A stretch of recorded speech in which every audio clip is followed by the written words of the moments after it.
Okay. So what is it? What is it? 1 minute and I'll answer na lang if nobody can. That way we can. Miss, can I Yes, try? yes, yes. Is it the mass transfer phenomena of solubility? What about? What about the mass transfer phenomena of solubilities? We are not actually talking about solubilities here, Iha. We're talking about uh, the concentrations.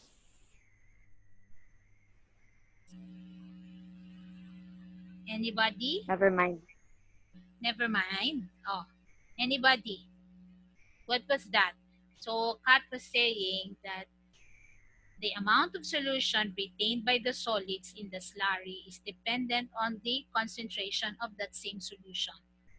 Now, in constant underflow, the amount of the solution retained by the solid in the slurry does not depend on the concentration of that particular solution. That is why it says it's constant underflow, meaning whether concentrated or dilute, the amount of the solution that goes with the solid in the slurry is equal at all times. Now, if it's variable, that's the opposite of that. So, variable amount of solution that goes with the solid in the slurry, which depends on the concentration of the solution, is variable underflow. But what I'm trying to say here a while ago, and I've been asking about it, is that it is written whether it's constant underflow or variable underflow that at all times, 100% truth at all times, that the concentration, take note, the concentration of the solution in the underflow and the overflow are just the same. Again, I will repeat. The concentration of the solution in the underflow and in the overflow are just the same, meaning they are equal. Now, how am I supposed to use that particular statement in my problem now with this equation which has two unknowns? It says the concentration of the solution in the underflow is equal to the concentration of the solution in the overflow. Now, I'd like to use that statement. That way, I can find a solution for number 2, equation number 2 here. That would be 1. If I'm going to translate that particular statement into a relationship or into another equation, what would that be?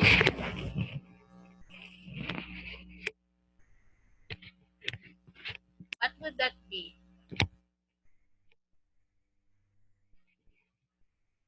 Hala, sadya kita ni.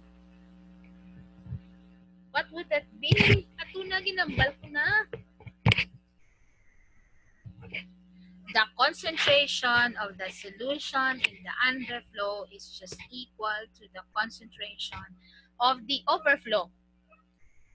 So what then, how will I make use of that statement to come up with another relationship or equation that will help me find YA1 and XA1?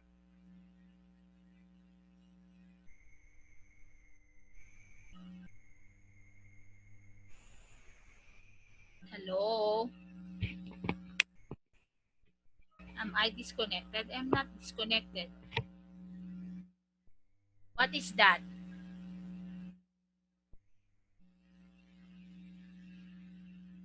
What is that?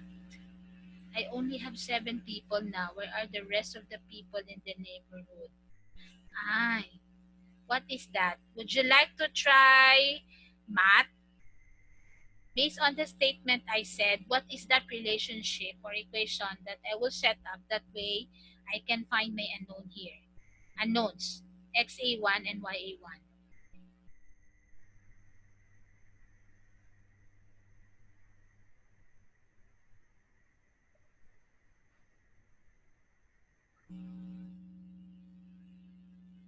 So it's a values needs to be equal. So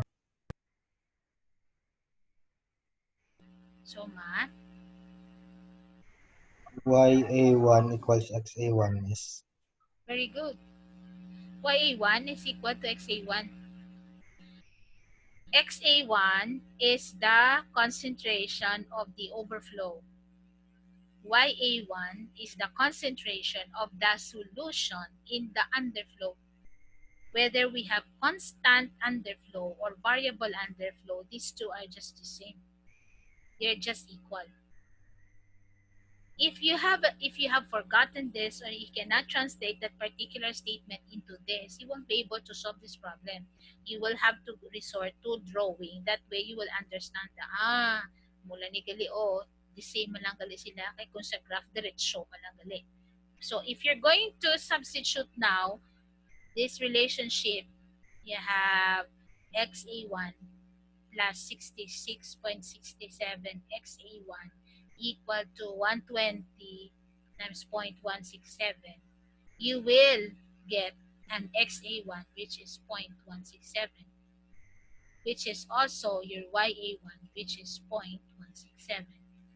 If you're doing this graphically, the line that passes through the bulk phase M in the graph will be vertical.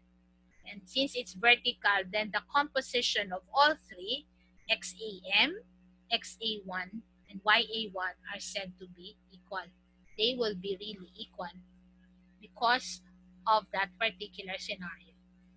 We have your tie lines as vertical. So they are vertical, meaning the concentration of the solution in the overflow, which is XA1, is the same concentration of the solution that goes with your solid in the slurry, which is YA1. So this is the answer. This particular problem would have been solved and discussed in 5 minutes if I have just given you a ready-made answer by Jan Kuplis, which is graphical. But I don't want us to go graphical. I want us to understand the way we set up the equations and understand the relationships that we are using in that particular equation. So any questions? So now we have fully answered already sample problem number 2. The composition of the overflow and the underflow together with their amounts. So 53.3 and 66.7. You can check in your Jan Kuplis copy, which is graphical in nature. The values are just the same. Okay, so we go back to our slide if you don't have any more question on this. You have any more question? So remember this relationship. Composition of the solution in the slurry is the same concentration in the overflow. And remember also this particular equation, which is just the same as this equation. Okay?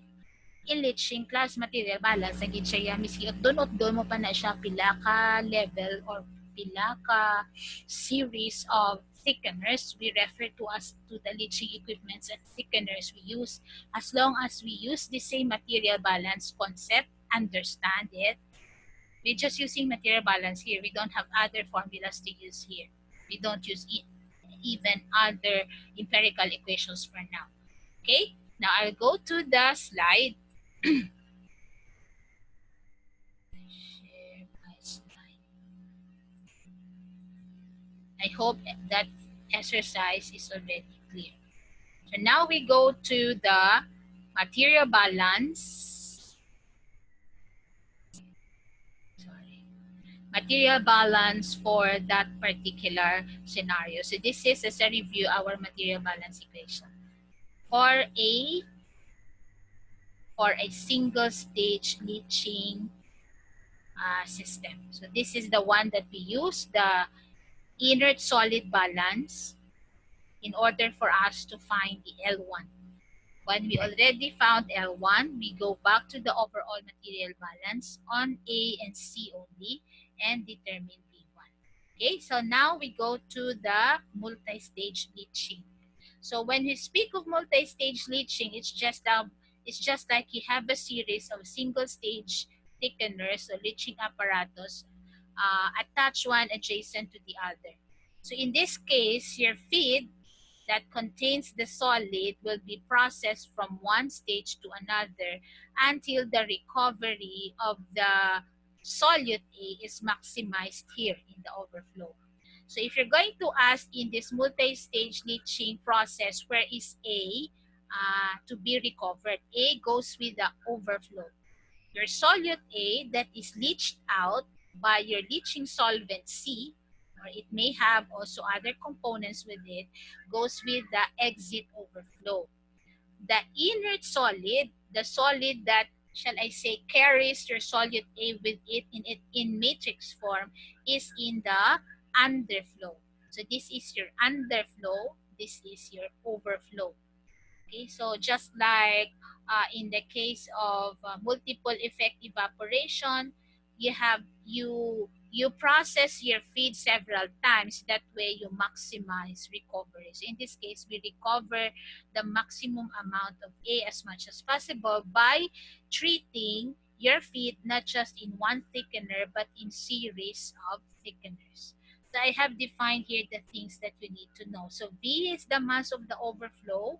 L is the mass of the liquid slurry. B is the mass of the dry solute-free solid. So when we speak of the B, it's the inert solid. As such, it should not contain your solute A, so solute-free solid. And YA is the composition of A in the underflow, and XA the composition of A at the overflow. That's how we represent it. And this one is actually the schematic diagram given by Jan Kuplis for multi-stage leaching. Okay, now we move forward. So in terms of let's say we're going to apply it into actual scenarios in the industry, you may view this as something like this. Your fresh feed, you have this fresh feed of yours now being introduced initially in an agitator. So this is where we start our interpretation, in an agitator, which mixes your fresh solid, which contains your A, to be leached with the overflow coming from, in this case, we have only 3 thickeners coming from the first thickener. The overflow coming from the first thickener is being mixed with the fresh solid before the mixture being introduced into thickener A. So this is your first thickener. The solid here with the leached solute already, meaning nakuhaan na siya sang A, will be further processed in the first washing thickener. And the solid from the first washing thickener will be again reprocessed in the second washing thickener. The purpose is we will recover as much all the solute from the solid that was processed here in one. So gusto ta nga, if not 100%, tanan nga A nga ari diri makuha ta diri sa last nga thickener. That A, of course, that A will not be going with your wash solids, because what is being withdrawn at the bottom plus is your underflow. This is your solid.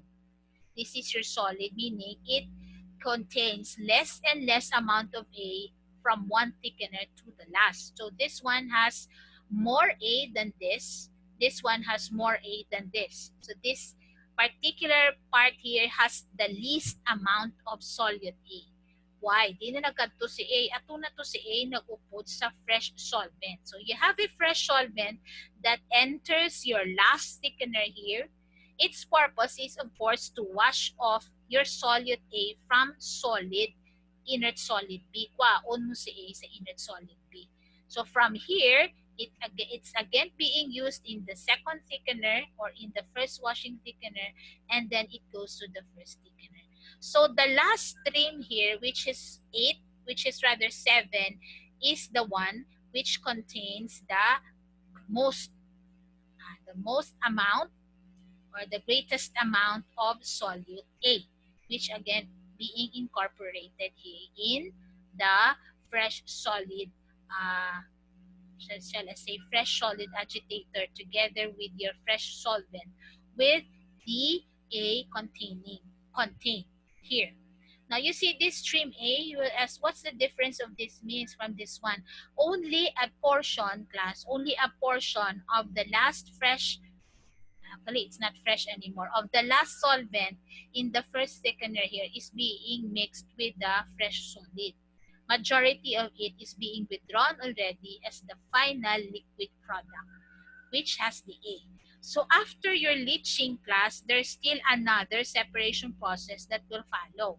Why? If you will ask, why is there another unit operations that will follow after leaching out A from the solid using a fresh solvent? It's because, class, this one here, it's still a mixture of your solvent and your A.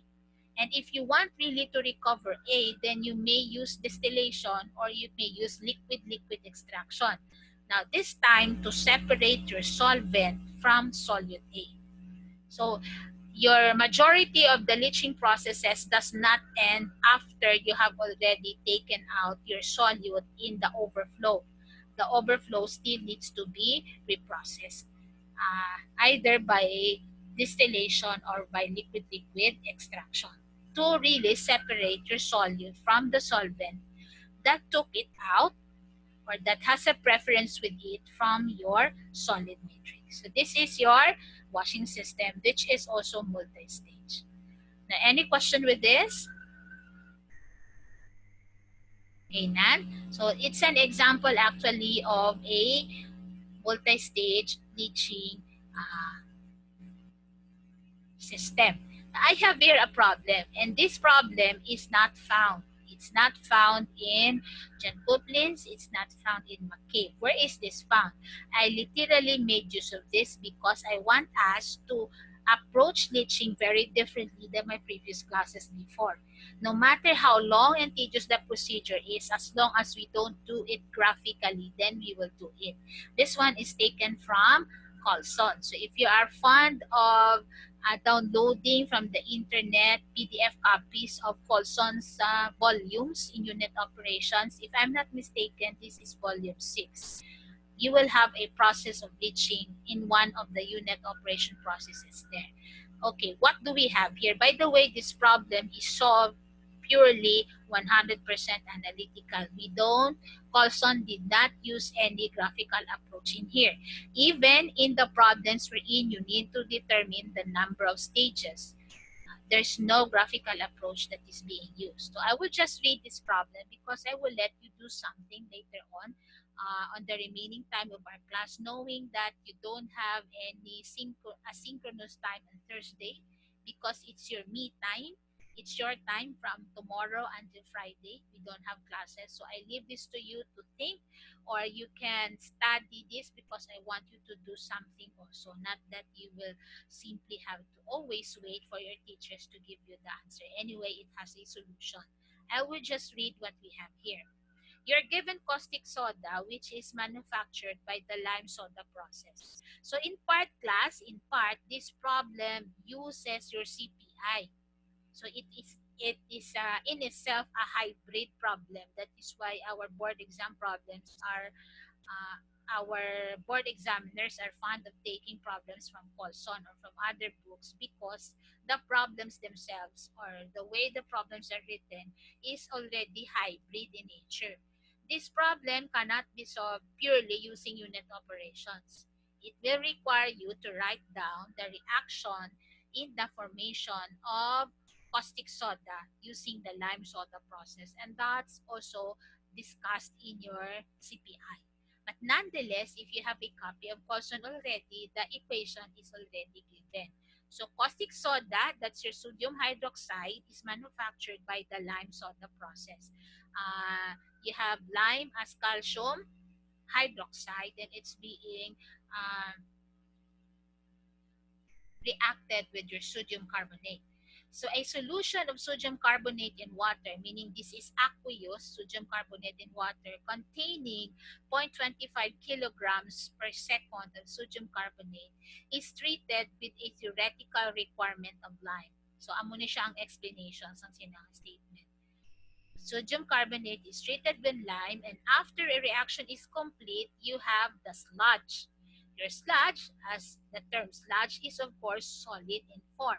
So you have the formation of your sludge, which is calcium carbonate containing 1 part of calcium carbonate for 900 parts water. What does this mean? That if you have 100 kilograms of this calcium carbonate sludge, of the 100 kilograms, 90 kilograms is water, only 10 kilograms is calcium carbonate pure solid. When we speak of parts, class parts, I think I have given this also in my previous class, but not in your, I think. There's a problem, a board problem that talks about parts per million, parts, 10 parts of this to 10 parts of this, something like that. When the unit part is used, that refers to mass. So that is why in here I used as an example, if you're given a 100 kilograms sludge of calcium carbonate, then that would be 90 kilograms water and 10 kilograms pure calcium carbonate solid. That is what is meant here, because when you speak of sludge, it's the solid with, of course, the liquid in this case, which is water. Now, this is fed continuously to 3 thickeners in series and watch concurrently as shown in the figure. So this is the figure. You are asked to calculate the necessary rate of feed of neutral water. So in this case, class, what you will use as your solvent in washing off, so you are to wash off sodium hydroxide from calcium carbonate sludge. Okay? Your sludge, which contains sodium hydroxide from the process here, the lime soda process, is being freed of sodium hydroxide by washing it with water. So the problem is you are to find the rate of wash water to the thickener so that the calcium carbonate, the solid that is, upon drying, will only be left with 1% sodium hydroxide. So your calcium carbonate sludge here, which contains sodium hydroxide, later on when dried, will just be simply 1% sodium hydroxide. The solid discharge from each thickener, meaning this one, these are your solids discharge or the wash product. These are your solids discharge. The solid discharge from each thickeners contain 1 part mass of sodium, or rather calcium carbonate, and 3 parts water.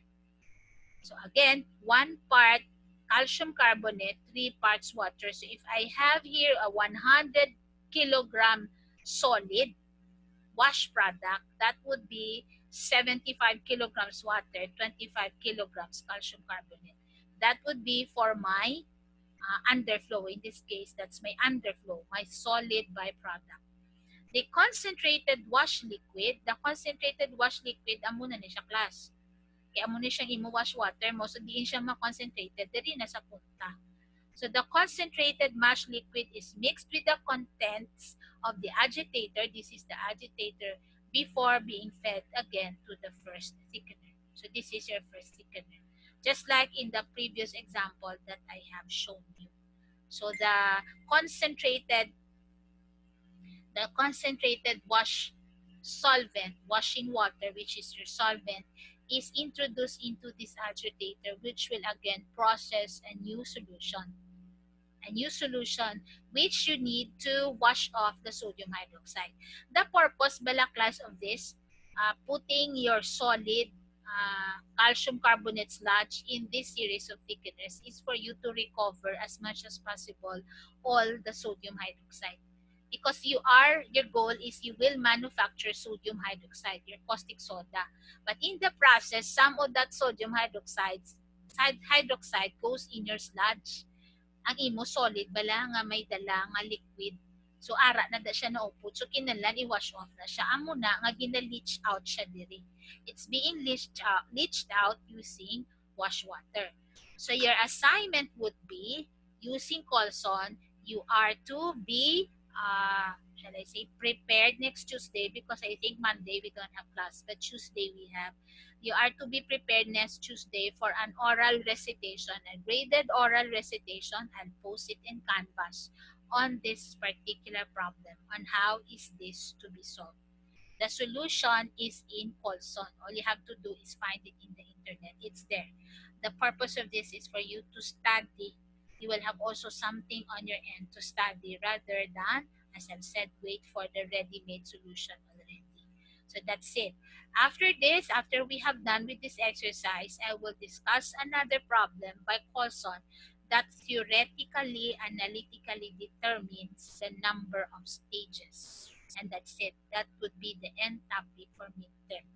Our midterm will cover liquid-liquid extraction and leaching. Since after next week, midterm exam week naman. So, you have a long vacation though, but on Monday, please do study this one because I will have you graded on this particular sample problem. Okay? Now, the principle that you will use here is this, actually in pattern, the same with single stage leaching. In overall material balance for A and C only, so that is why I put it in red, you will need to add the fresh solvent or the solvent with the feed and equate that to the overflow and the underflow. When you do A component balance, you will multiply the terms that you have in the A and C balance by their corresponding concentrations. Again, using only A and C. Okay? And that's it. So you will have, what time is it now? Stop sharing. So you have a 10-minute free time before going into your next class this afternoon. Anyway, if I'm going to start solving that problem, the time will not be enough. And again, you will have discontinuity, and when asked on Tuesday, you won't even understand what I'm talking because you were not able to read what was discussed. You were not able to listen what was recorded and to be supposed to be listened to. Any question, class? None, Miss. None. You have any question as to our schedule? So our schedule would be, you were given already 2 quizzes, right? So that would be your quizzes for midterm. And I will simply end with the last discussion on Tuesday. Although admin said that we can still have the last quiz on a SWOT day if we really need time, but I don't think that would be, I think, healthy or beneficial for you to be still given a quiz on a SWOT day because it's your day. So we will just limit it to 2. Again, your learning would still be dependent on you. Okay? We will just be here to guide you, and as much as possible, make sure that the fundamentals are learned, but your learning is really more on you. Okay? Any question, class? I will upload the complete PowerPoint wherein I have already the determination of the number of stages when I have already finished it, because I did not base it because I have in mind that I will only discuss the multi-stage problem, but still not having enough time, so we will have it next meeting, Tuesday next week. No more questions? None, Miss. None. Sige. So, thank you, class.